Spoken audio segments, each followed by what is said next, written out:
Welcome to the 24th lecture on calculus. Today we will discuss some properties of continuous functions. So in the previous class we have discussed the definitions of continuous functions along with examples. Now today we will see four properties of continuous functions. First one is neighborhood property, second one is boundedness theorem, third one is extreme value theorem, and the fourth one is intermediate value theorem.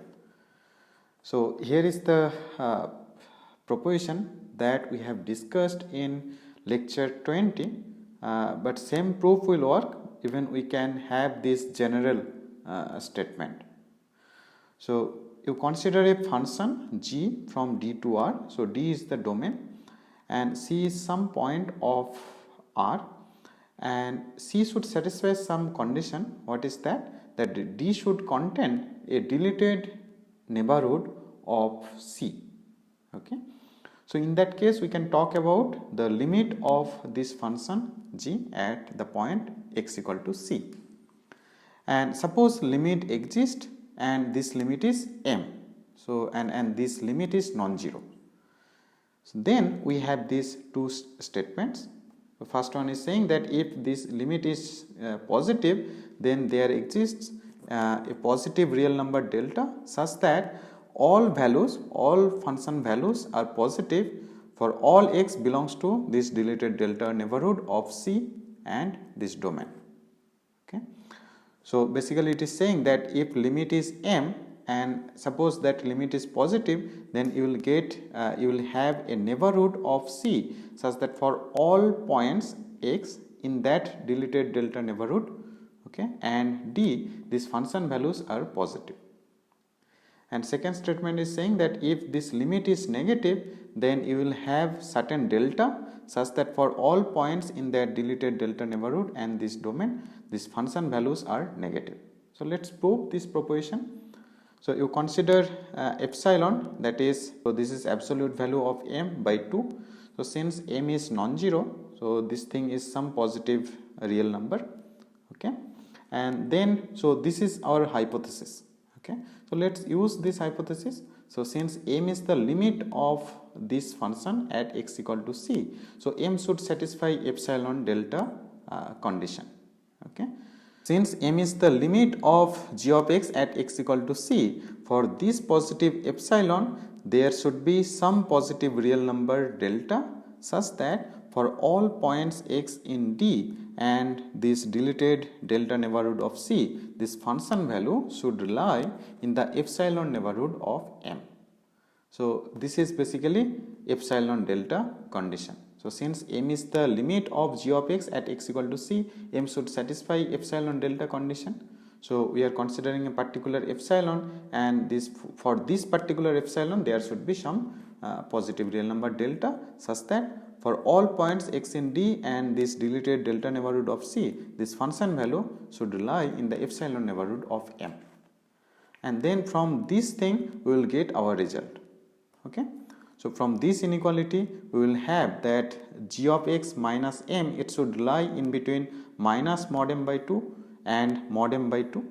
Okay, so then m minus this thing less than g of x less than m plus this thing. So for all x belongs to this thing, your function value g of x, it should lie in this range. And then you consider these two cases separately. So if your limit is positive, then so this one it is same as m by 2. So basically this thing it is same as m minus m by 2. So it is m by 2, that is also positive. So in this case you can see that this value is positive. So you can see that for all points x in d and this deleted delta neighborhood of c, these function values are positive. Okay, so you have this first statement.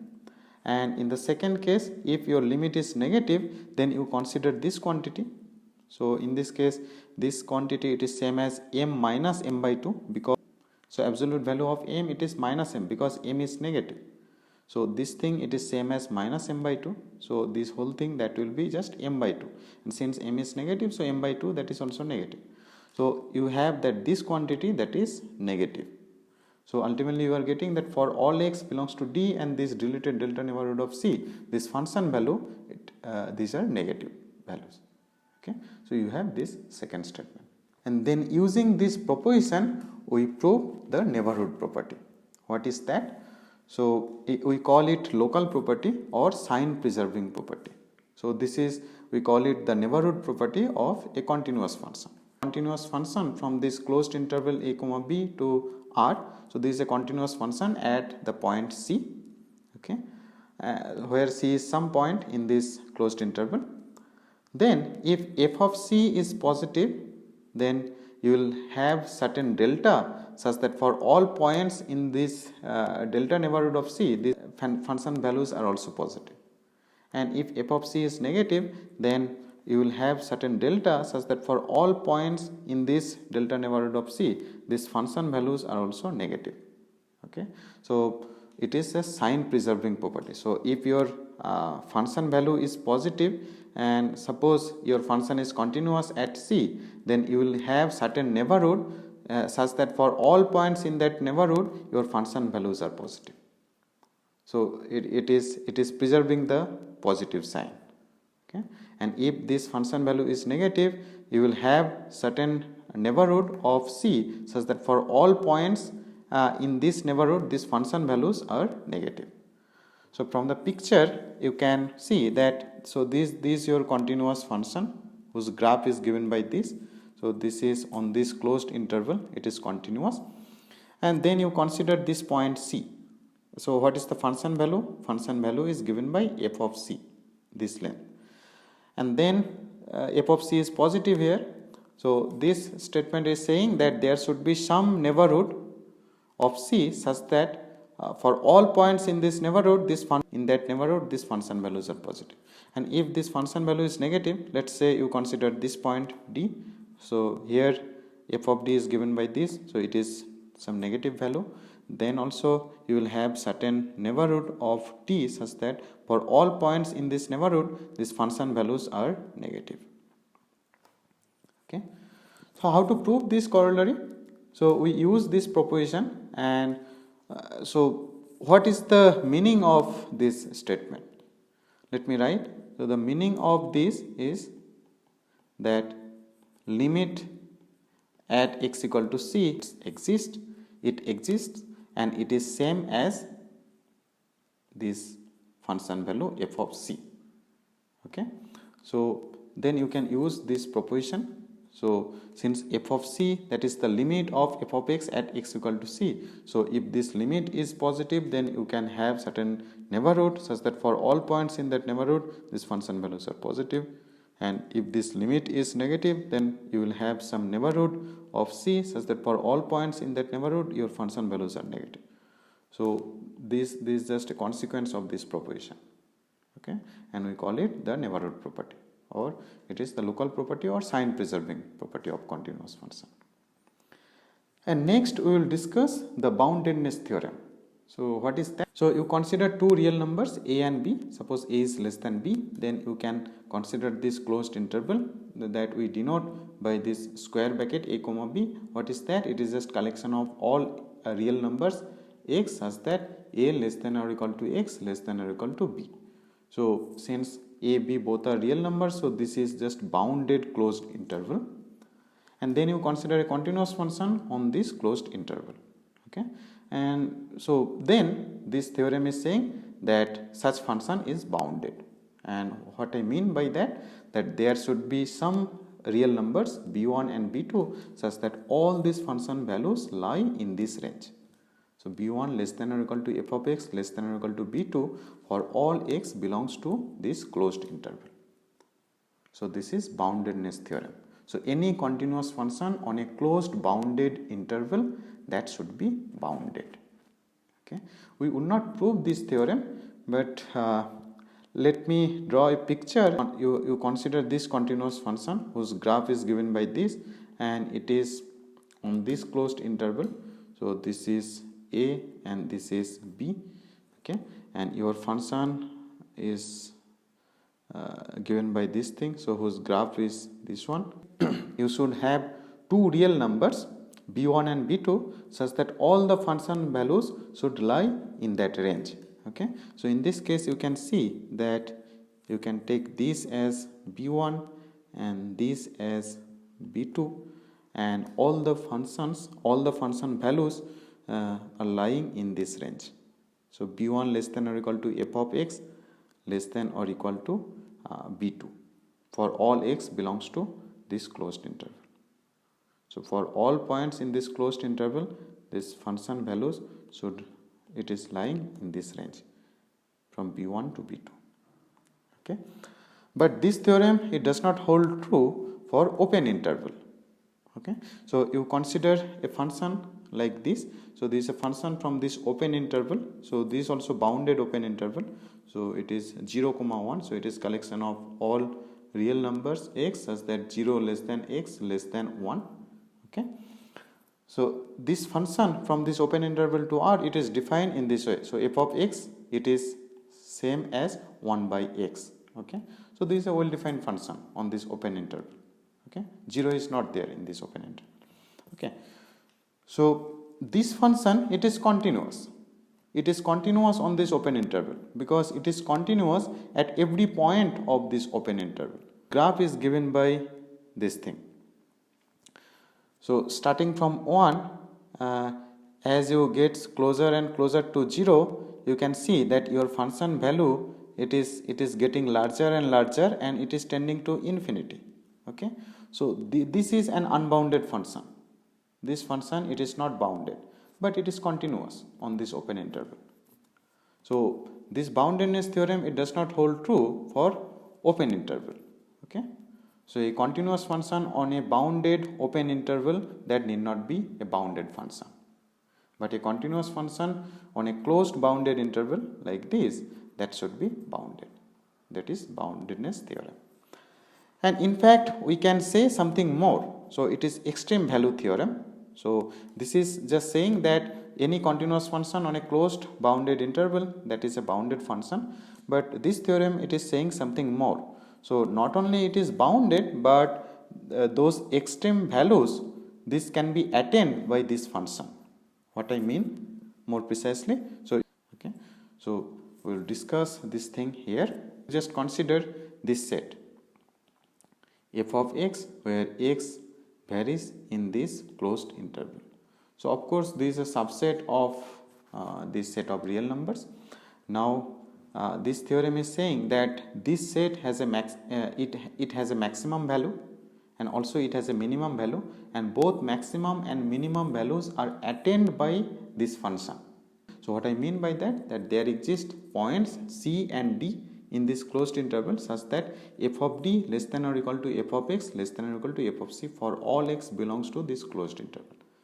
So this is your maximum value. So this is maximum value of this set, and this is minimum value of this set. So basically it is saying that f must attain a maximum and a minimum value in this closed interval. So both extreme values of this set are attained by this function. So it is called extreme value theorem. So if you consider the same continuous function whose graph is given by this, then of course this is a continuous function on this closed interval a comma b. Okay, and then the minimum value, it is minimum value of this set. In this case it is just this one, and it is same as f of d. So it is attained by this function f. And what is the maximum value? So maximum value is given by this thing. So it is attained by f, and it is same as f of c. Okay, but again this theorem does not hold true in general for open interval. So you consider the same function f of x equal to 1 by x for all x belongs to this open interval. So though it is continuous function, but it is not bounded. So you just forget about that maximum and minimum that should be attained by f. So even in this case, this function is not bounded. Okay, and then we have this intermediate value theorem. So one of the most important properties of continuous functions is the intermediate value property.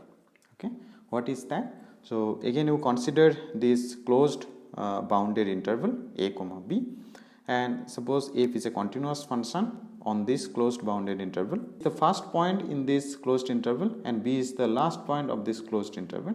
So you consider these two values. Let u be a real number lying in between f of a and f of b. Okay. So if you consider this graph, then this f of a is given by this and f of b is given by this. So this is your f of a and this is your f of b. Okay. So then you consider some real number. So you consider a real number u that is lying in between f of a and f of b. Okay.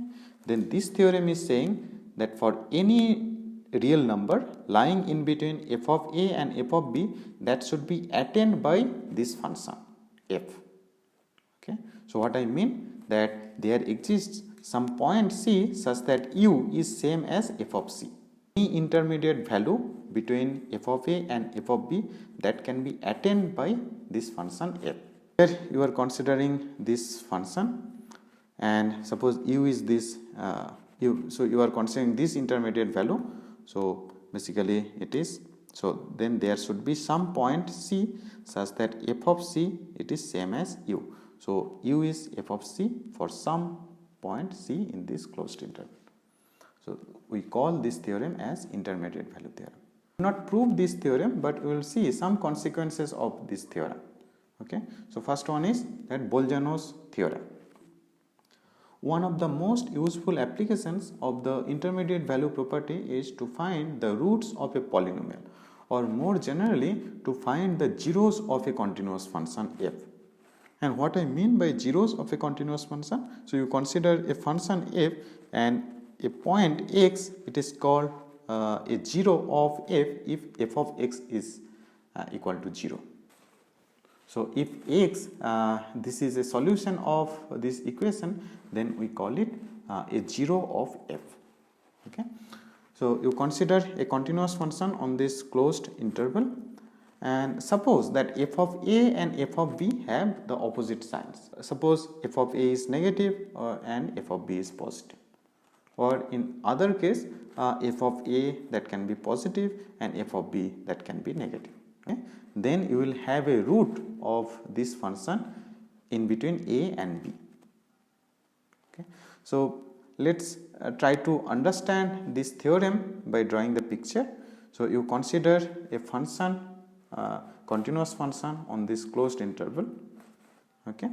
So here f of a it is negative, okay, and f of b it is positive. So then this theorem is saying that this function f should have a root in between a and b. And what is the root in this case? This one is giving a root. Okay. So f of c it is 0, or in other words that starting from here, if you want to go this point, then your graph, if it is a continuous function, then this graph it does not have a break. So this graph it should intersect with the x-axis at some point. Okay, and that point will give a root of this function. It Bolzano's theorem, and in fact, so this theorem it is proved before this more general thing, and in fact one can prove that both the theorems are actually equivalent. Okay. And as a consequence of this Bolzano's theorem, we can have this result that every polynomial of odd degree that has at least one real root. Okay. So let's see the proof of this corollary. So every polynomial of odd degree over the set of real numbers. So if you consider a polynomial p of x whose coefficients are real numbers, okay, degree. So its degree is n. So suppose n is some odd positive integer. Okay. Then this corollary is saying that it has at least one real root. Okay. So existence of real root, that we need to prove. Leading coefficient that is non-zero. Okay. So since its degree is n, so this leading coefficient that should be non-zero, and you may assume that it is positive. Okay. So then actually this term it is the highest degree term, and it is dominating all the other terms. Okay. So then you can choose you can choose y such that this term it dominates the sum of all the other terms. Okay, so then you can choose y such that p of y is positive, and then you can choose in a similar way a sufficiently large negative value, okay, z, such that p of z is negative. Polynomial has odd degree, so if this n is some odd positive integer, so if z is negative, then this value it is actually giving a negative real number. Okay, and since this term it is dominating the sum of all the other terms, you can always choose sufficiently large negative value z such that p of z is negative, and then you use intermediate value theorem. You can use intermediate value property for the function p of x. Okay, so you consider this closed interval z comma y, and then on this closed interval you can consider this function polynomial function. Okay, so this is a continuous function where p of z is negative and p of y that is positive. So using intermediate value theorem, so 0 is some intermediate value of p of z and p of y, so 0 should be attained by this function p of x, or in other words, there should be, using intermediate value property, there exists x naught belongs to R, or more precisely there exists x naught in between z and y such that p of x naught that is 0. So basically it shows that there exists x naught such that x naught is a root of this equation, okay, or x naught is a root of this polynomial. So existence of at least one real root, it follows from this intermediate value theorem. Here is a remark: the IVP is often used to find roots of a polynomial. For example, not only odd degree polynomial, you can consider an even degree polynomial. Okay, so let's consider this one, and using intermediate value property we can prove that this polynomial has a root that lies in between 1 and 2. Okay, so you consider this polynomial, that is this one.